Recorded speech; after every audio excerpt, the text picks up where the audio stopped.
first game of our new Rugby League series, Scrum Down. It'll follow the best action in the Stones Bitter Championship right through until the end of the season. And you'll see some of that action through these touchline cameras, bringing you play from the player's point of view. An unrivaled angle on some of the fastest, strongest men in British sport. Complementing our coverage will be a continuous update of match statistics to help us assess the game. And one of the all-time great rugby union and league stars will be doing that from our commentary box too. David Watkins made 21 appearances for Wales in his rugby union days. And then in 1967 he switched codes, joining Salford and going on to represent Great Britain. Few men made a more successful transition. Well, today David Watkins is already in position alongside our match commentator John Helm. Well, it's marvellous to be working with David Watkins again. I must say you were looking rather fit and well there, David, still are, and looking forward to Castleford against Bradford Northern to kick off the new series. I most certainly am. They played together in the Yorkshire Cup final this year, and I'm sure this is going to be the start of many great games that we're looking forward to seeing now throughout the season. Now, we are approaching the programme in a rather different way, aren't we? We most certainly are. We are singling out players, and let's look at two players in particular. Kevin Beardmore, Castleford hooker, is a key member of the side because of his try-scoring ability, and that makes him a leading Great Britain candidate. He has mobility in the loose, a necessity in the modern game. He is also a creator, a man who can make play for others around him, and coupled with this is a prolific scorer of tries. Brian Noble, his chief rival in opposite number today, is particularly dangerous close to the line. First and foremost, he does his job of winning the ball in the scrum. Secondly, he's a natural leader, as he proved as captain of the 1984 tour to Australia, and always gives maximum effort in the loose, an inspiration to his teammates. Let's take a check on the teams. And those two number 9s take their places in today's lineups. Kevin Beardmore and the Australian loose forward Bob Linder were badly missed by Cass a month ago when injuries kept them out of the Yorkshire Cup final replay, which Northern won 11-2. Today it's Northern with problems. Skipper Paul Harkin has flu, so Heath Godfrey is scrum half, and David Hobbs takes over the captaincy. So there's a nice new shot for you on television. The actual toss-up out in the middle. David Hobbs and John Joyner. Seems to be a little bit of doubt as to who's won the toss. Let's have it again, says the referee. It landed on its side. And it looks as though the teams are going to stay the way they are. Referee Robin Whitfield seems to be in good humour today. And the ball immediately knocked back by Bob Lindner. David Plange, it's not often he can have touched the ball as quickly as the first 2 seconds of the match, playing on the right wing. Kevin Beardmore as acting half-back slips it to Keith England. 3 men keeping on the 22-metre line. Kevin Ward making a dummy run there, enabling Alan Shillito to make a little bit of ground, but not much. Good spotting, particularly by Wayne Heron. Now Castleford do try to move that ball out. It's been knocked back, so Castleford retaining possession but finding it hard to get out of their own quarter.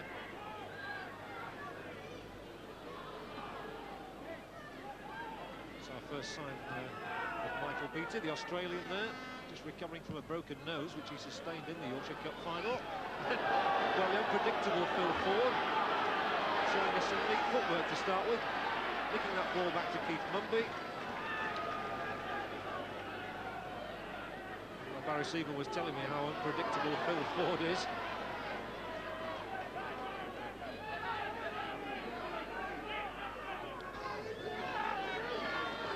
Now Godfrey, and the ball moves slickly by Bradford there. Castleford spotting, good as it always is. The early moments here for Heath Godfrey have been encouraging. In 2 moves, got the ball out quickly. Noble. And again Godfrey. And now Stewart, the New Zealander. Good long ball from Stewart to Carl Fairbank, and Fairbank got one of those rampaging runs of his. Carl Fairbank made his Great Britain debut against Papua New Guinea recently, coming on as a second-half substitute. And more chances here for Bradford, offside against Tony Marchant. One very good thing about Robin Whitfield, he makes it obvious why he's given the award. There we are, Castleford having conceded those 2 penalties, and from the second of those, David Hobbs has the chance registering the first points of the game.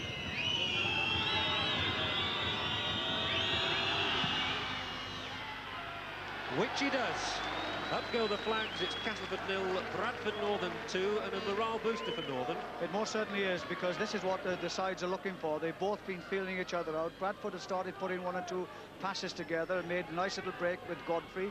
He's come in, of course, as a stand-in for Kevin Harkin, who is a key figure in the Bradford side, but he's fitted in well, and they've made one or two runs. And look at that, straight between the posts, no problem at all. Excellent goal kick and 2 points.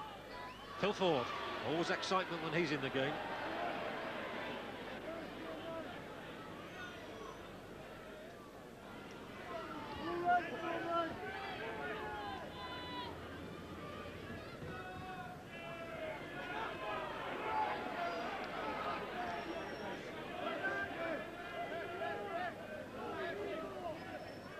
Heron back for Noble, who's always there, and Hobbs. Ooh, that was a bit of a dodgy pass, and not surprisingly, it's fallen into the hands of the opposition. Only Tony Marchant. England barging his way forward.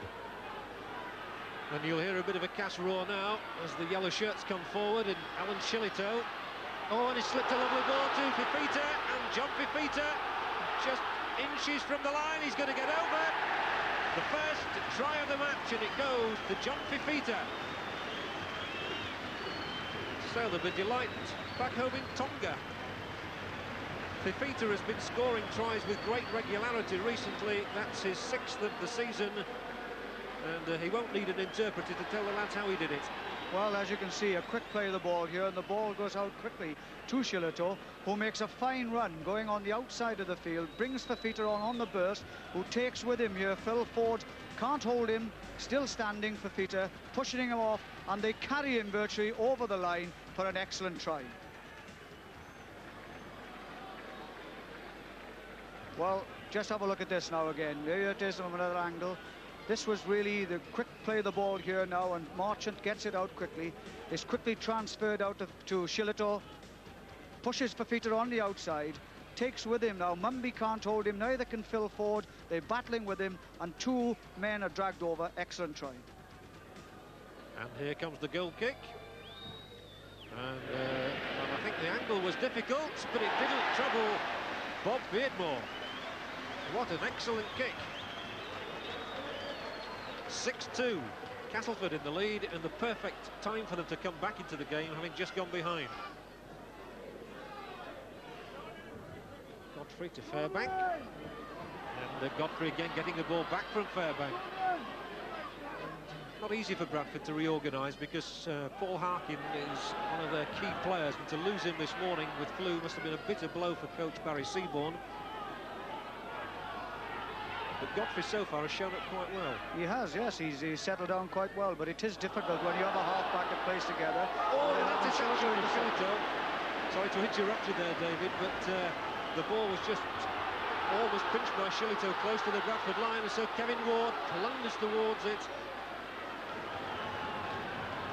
Beardmore, good support from England. 3 men around him to stop him.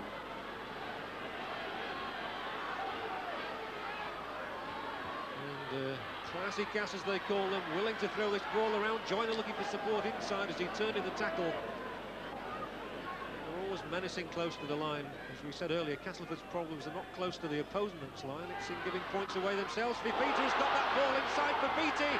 Surely a try for Gary Hyde, right in the corner.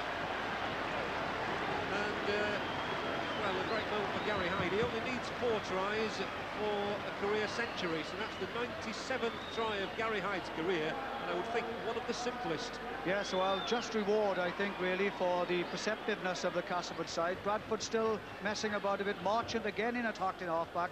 A quick ball out here by Kevin Gunn. Fifita takes the ball over the top of the man. What a superb tack it was. Onto Gary Hyde, nearly fumbled. Try. Here we go again, just seeing it now from another action there. Beardmore, look how quickly it comes out. Fifita puts it in a perfect pass into, and Hyde takes this ball, juggles with it a little, and then crashes over in the corner. A lot to be admired there in the way Fifita slipped that ball in the tackle. And 10-2 it is then for Castleford. And Bradford Northern haven't won here at Weldon Road for 5 years. Well, Bob Beardmore has already kicked one this afternoon from just this sort of distance. Can he make it two? I think he might just be short this time. Back side away.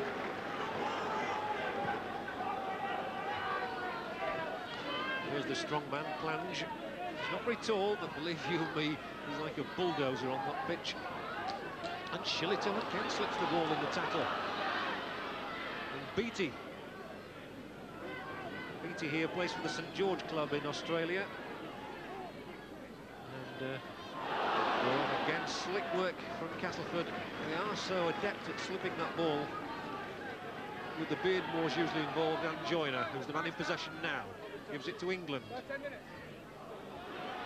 inside for Robert Beardmore. Most of the time as Bob, of course.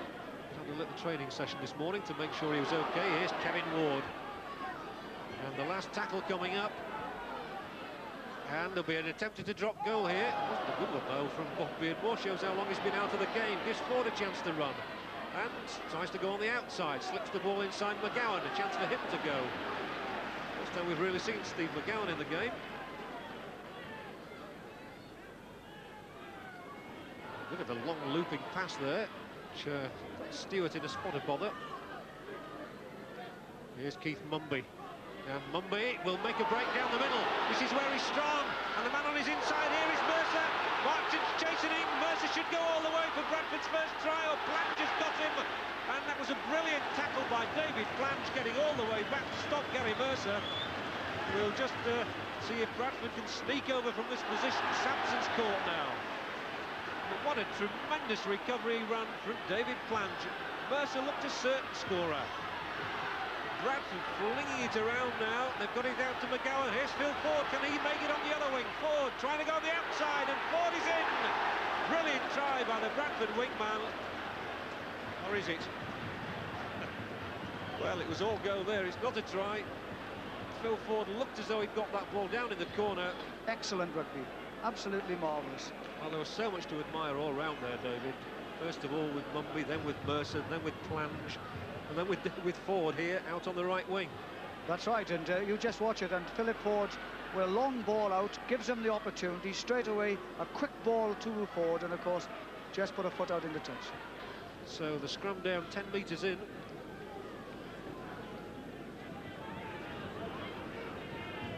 Bradford just needing that spark of invention I was talking about. That's right, yes, and perhaps with Heath Godfrey coming in for Paul Harkin, it has interrupted and disrupted their play, but he's playing quite well, and the Bradford side are playing well, and we have to give a lot of plaudits really to this Castleford defence. It's hung out and hung out well. And they've won an important scrum there. It was with the head, but they really did have to win that one. And have they forced him back over the line, or has he just managed to keep his feet? He's just kept his feet, Gary Hyde. Scorer of Castleford's second try, and we're now moving towards the injury time that might be added on in the first half. The crowd here thoroughly enjoyed the first 40 minutes of the match.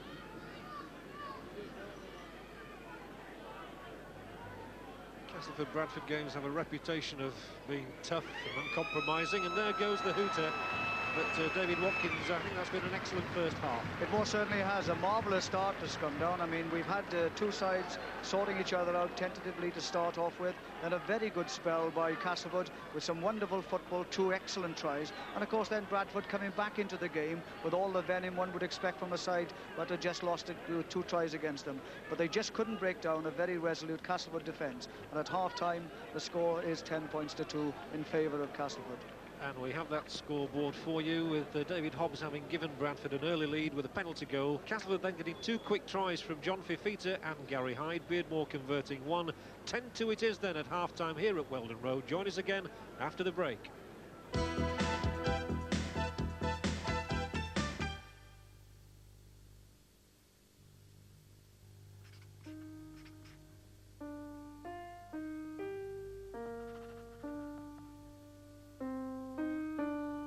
Carl Davis is so busy composing TV themes that he doesn't get much chance to watch TV. When he does, he's fussy about what he watches and what he watches it on. That's where Panasonic scores. Impressive FSD picture, brilliant sound. Interesting that some of the fussiest viewers would rather have a Panasonic switched off than some other set switched on. Panasonic.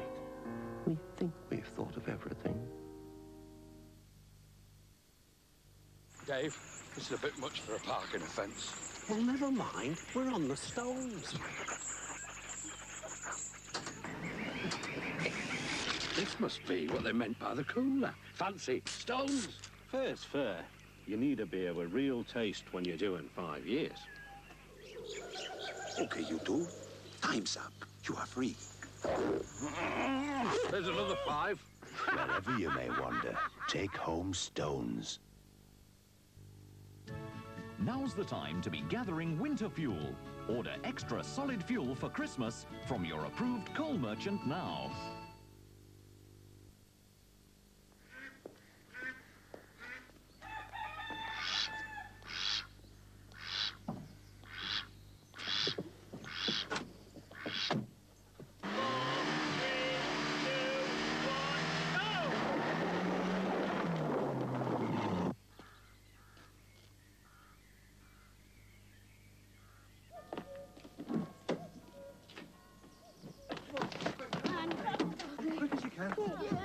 Are you all in? Yeah.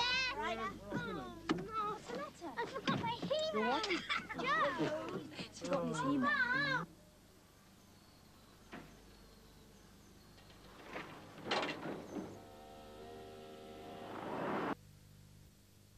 Introducing the Remington Microscreen Ultimate with the exclusive beard lifter that gets whiskers other shavers leave behind. And like all Remington Microscreen shavers, the first screen shaves incredibly close, the second even closer. The new Remington Ultimate shaves as close as a blade and closer than any other electric shaver, or your money back. Test prove it. Don't throw away your favorite clothes because they look worn. Wait. Save them with the Remington Fuzz Away. It safely removes pills and fuzz. The Remington Fuzz Away. A booklet's out that'll help you do Christmas shopping. Packed with gifts for everyone. Prices that are lots of fun. At Argos, it's so easy. Because we thought making filter coffee was sometimes a bit of an effort, we made Brook Bond Red Mountain. Specially freeze-dried to stay fresh and richly roasted. Lovely coffee. It's like ground coffee taste without the grind.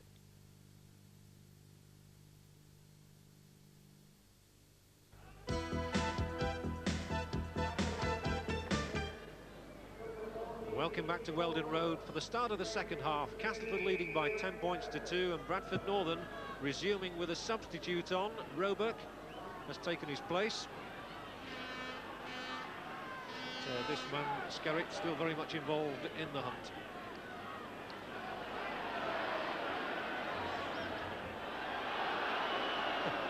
Well, nice to see smiles on the faces of the players there. They obviously enjoyed that little incident. Noble, so good at the play the ball, but only making about 5 yards this time. And he lost the ball then. That'll be a scrum down. So in the first half, Castleford winning the scrums by 4-2, so it's Beardmore out on top at the moment. And against the head, each scrupper 1-1.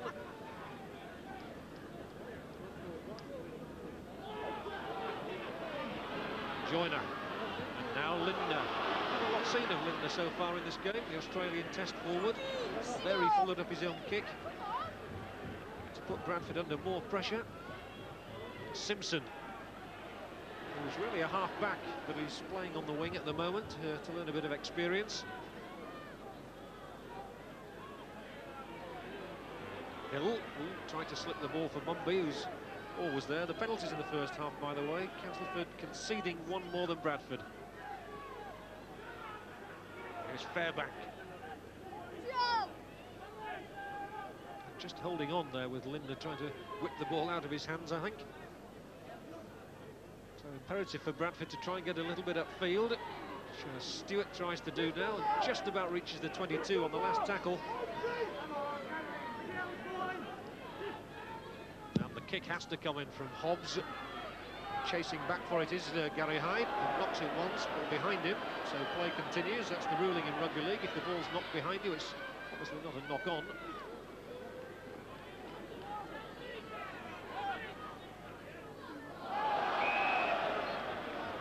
And it goes. So it'll be a scrum down.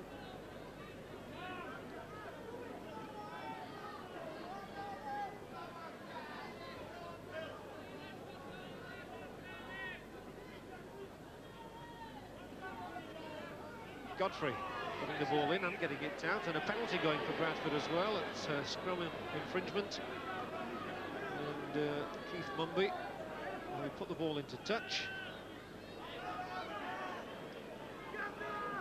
And I'm sure Barry Seaborn in the dressing room will have been stressing the need for his lads to try and get some points on the scoreboard in the early stages of the second half. They had a good ending to the first half, but without making it count in terms of points. Godfrey now. Hobbs, who's not got a try for Bradford Northern since he moved to them from Oldham towards the end of last season. In fact, his last try in the league was against Bradford. So Roebuck's involved for the first time. Getting it to Skerritt, and chances for Bradford. The ball's knocked forward. It's not, it's a try. Well, I thought the ball had been knocked forward there in the first instance, but the try has been given and it's gone to Carl Fairbank. Well, Fairbank is Northern's leading try scorer this season, and he'll be delighted with that. His 9th of the season. And, well, it couldn't have come at a better time for Bradford. It most certainly couldn't. I mean, they really did want that, and second half substitute, and Hobbs making his first, telling one rather, over for a try. It looked as if it went forward, but it was picked up by Fairbank. The referee didn't say no, try. Interesting one. Well, if we can just watch it again here now, and it's the ball comes out here, and Kevin Skerritt turns inside the man. He's held down by John Joyner and Rookley. The ball seems to go loose here in the tackle, but Fairbank didn't think so and picks it up, looks at the referee and plonks it down for a good try, for some good pressure. He played to the whistle. And Fairbank, the Great Britain man, now watches as Hobbs tries to add the 2 points, which he does. And Bradford Northern are back in it. It's 10-8 for Castleford, and it's the number 8 forward who's got those 2 points. We highlighted the battle between the hookers before this match. Beardmore and Noble, and Castleford's Beardmore has won another scrum. Most of them have been with the head. Lindner gets it out. Marchant's up there, finds Lindner again, and the penalty offside against Bradford.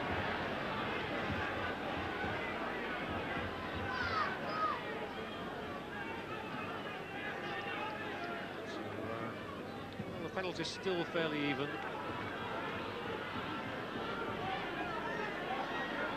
Castleford really needing these points to move up the league table. They're in 9th place at the moment, 5 spots behind Bradford. But I know that Dave Sampson is quite confident that they can move up that table rapidly. They've a match here again on Wednesday night against Wigan. So another big crowd expected. Here's Bob Beardmore, and the ball from Ward, who's always looking for the opening and takes some holding down. Trying to slip it to Jones, who was coming through on the inside. Now Fifita. So the big Tongan, who got Castleford's opening try, still not got down.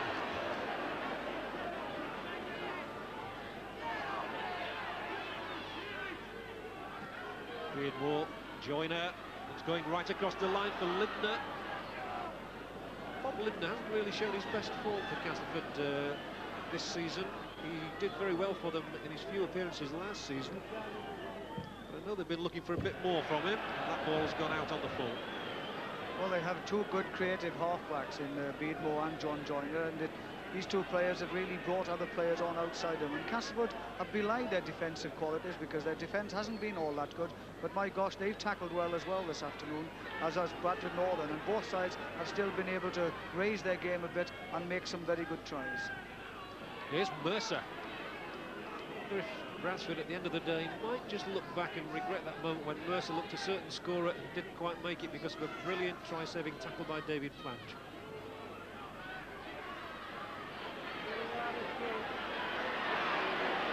Still Bradford, beautifully swing for Roger Simpson. Not seen him much this afternoon. He's not had many running chances. He got one there. Beats off Jones's challenge. Roebuck again.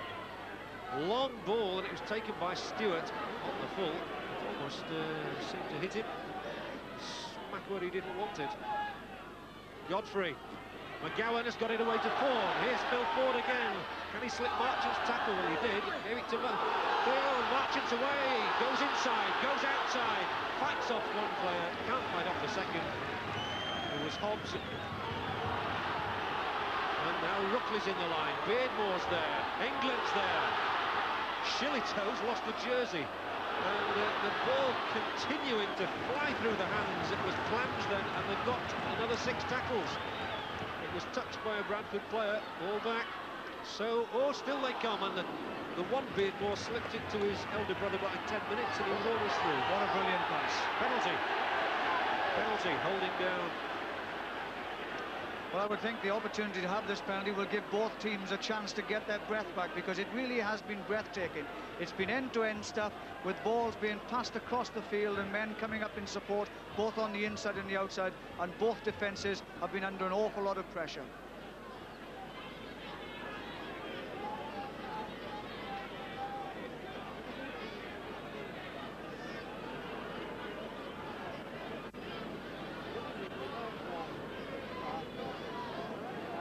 Bob Beardmore has a marvellous record, and I'm sure everyone at Castleford would like to remind you of the day he collected 38 points in one match against Barrow here back in March.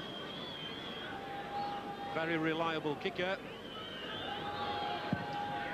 As he shows us there, what a marvellous.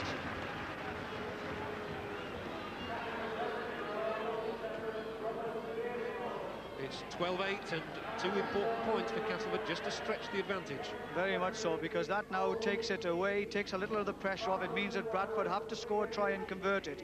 So really it was a good time to have a penalty as far as they were concerned, and takes a little bit of pressure off them.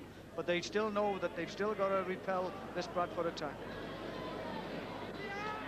Castleford are running it with England. So Bradford now have conceded 3 more penalties than of Castleford. But here's Shillitoe. He's never stopped running all day. And again, it's going to take 3 men to effect this tackle.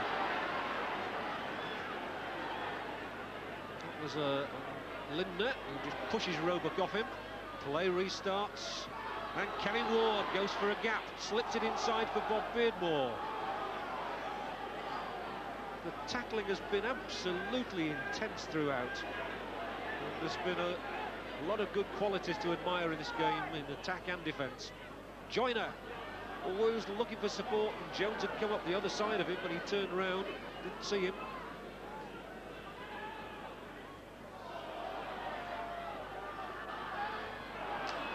And the ball picked up there, and there's no need for that really, and the referee saw all that, and I think he's off. Now, is it a question of 10 minutes? I think it is. And it was David Hobbs. It was rather a silly thing to do right under the nose of the referee. Well, this has happened on a number of occasions. They've done it once or twice, Bradford have. They've been guilty of doing it in the tackle near where the referee is. And although it was retaliation for something that he obviously saw going against him by Shillitoe, he should not have hit back at the player, as a result of which has given Cass another chance for a penalty and another 2 points. Which, if successful, will extend the lead to 6 points. So Hobbs is off, and in fact he won't come back because we've moved inside the last 10 minutes of the game. So the man who's been captaining Bradford today might as well go and have an early bath. Beardmore with the kick. He's just missed one, but by the cheers he's not missed this one, and it's a 6-point advantage that could prove vital. Castleford 14, Bradford Northern 8. Well, sorry, David. He really has been an inspiration as Bob. He's gone around with his brother, and it's good to see that both players working in harness, and they really have matured, these 2 players, and they really do a lot of good things for Castleford. And I imagine that Malcolm Reilly, who knows them better than anybody, must have them very much in his mind for Australia, both brothers. And Kevin Ward, the determination on his face there. It's terrific to see.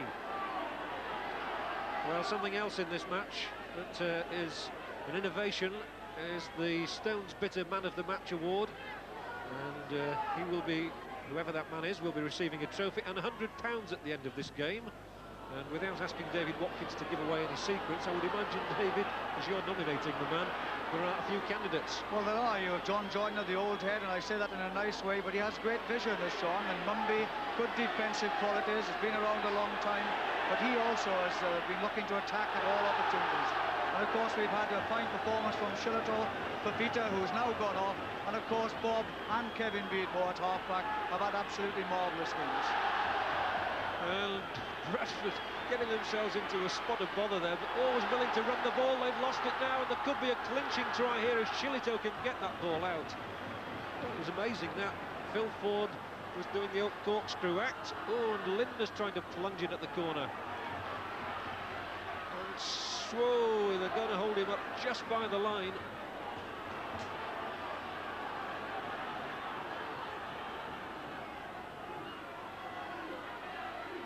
Bob Beardmore, Kevin Ward, terrific stuff from Cass, and this is surely the clinching try for David Ruckley. Kevin Ward made the initial plunge, support inevitably from Beardmore and from England, but Ruckley, the try scorer, is in his 6th try of the season, and this is surely the one that kills off Bradford Northern. You just have a look at this now. Here's Bob Beardmore bringing a long ball out, and Kevin goes plunging in, releases the ball just at the right time to England. England to Ruckley on the burst, touchdown for a try under the post.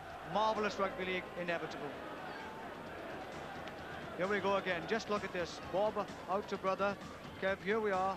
Ball into Ward, goes through, plunges through the tackle, not only gets through the tackle, passes out to England, brings Ruckley on the outside, a fine full-back with a fine turn of speed, and crashes over under the post.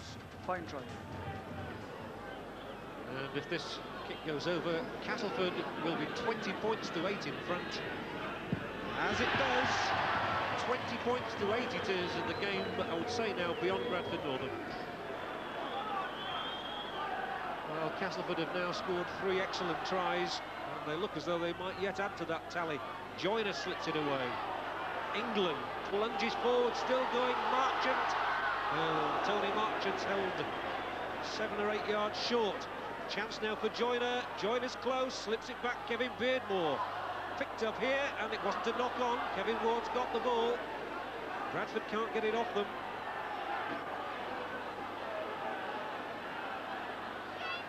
Here's this Kevin Beardmore close to the line, so is Bob Beardmore. The ball goes loose once more, comes off all sorts of arms and legs, and Bradford at long last have it with Gary Mercer. Noble, who's come off very much second best, I think, to Kevin Beardmore today, but never stops foraging. Great inspiration to everybody at Bradford Northern, Noble. And there's Mercer. He's a good runner, Mercer. As soon as he sets off, you can tell he's got good pace. But Bradford, for all that they've held Castleford for long spells in this match, are now definitely second best.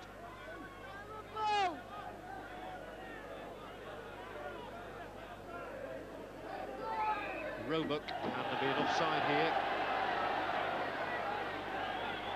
So it's beginning to look like a second successive defeat for Bradford, knocked out of the John Player Trophy 2 weeks ago by Oldham. They didn't have a match last week.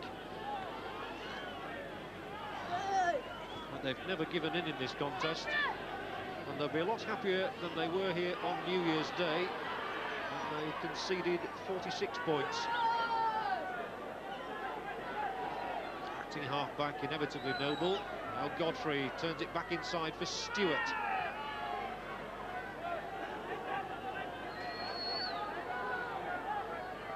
So some 15-20 yards out, it's Skerritt. Bradford's only 1 try of the game, coming early in this second half.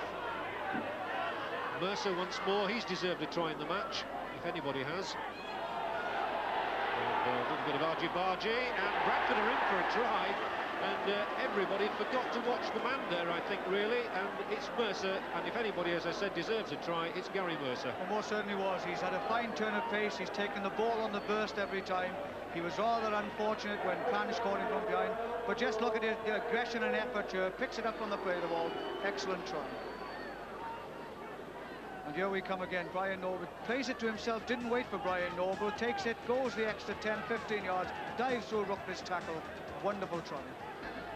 And Keith Mumby has taken over goal-kicking duties from David Hobbs, with him being off, but he's unable to succeed, and so the scoreline remains 20 points to 12. So 8 points the difference as Bob Beardmore, who has had a sparkling return, kicks off. Roebuck, he's certainly one for the future, this lad.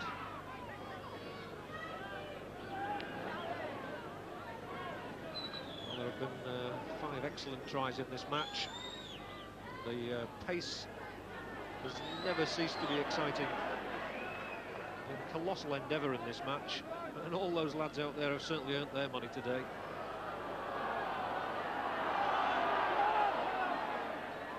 Something else that I can't ever remember, the Bradford Northern physio, Ronnie Barrett, hasn't been on the pitch once. I think it says much for the fitness of the players these days. Everybody seems to be going 100 miles an hour, and that's good. It's a discipline that the game has needed for some time, and we're most certainly having it this last few years. Beautifully slipped by Roebuck to Simpson, who's got to burst down that wing, and he made some good ground, and he's managed to keep his feet in touch as well. So Bradford come pouring forward once more with Hill. Can't slip it this time. No, Fairbank was there, but there'll be a penalty, I think, for... Oh, no, it's the handover. The second one of the game. And Ruckley, who doesn't altogether play like an orthodox fullback, he's so involved up in the play. He certainly doesn't hang about.